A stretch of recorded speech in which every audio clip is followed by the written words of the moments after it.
আমরা শিখব কিভাবে জিমেইল পাঠাতে হয়। প্রথমে আমরা জিমেইলে ঢুকবো। জিমেইলে ঢোকার পর জিমেইলে ক্লিক করব।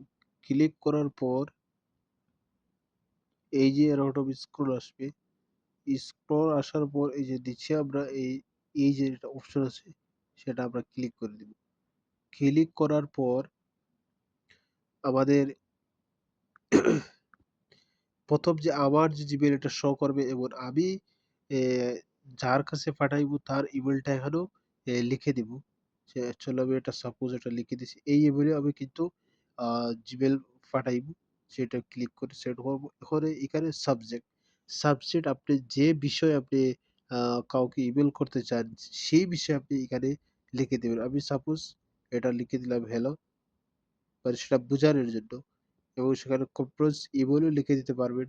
এবং এবং এবং লেখা কমপ্লিট হওয়ার পর এখানেও এই যে এই যেটা এই যে একটা ক্লিক আছে সেটা আমরা ক্লিক করে দিব সেন্ড। সেন্ড অটোমেটিক্যালি সেন্ড হয়ে যাবে। সেটা আমরা চেক করব কিভাবে? চেক করার আপনি জিমেইলে ঢুকবো। জিমেইলে ঢোকার পর এবার থ্রি ডটে ক্লিক করব। থ্রি ডটে ক্লিক করার পর এই যে সেন্ড অপশন আসবো।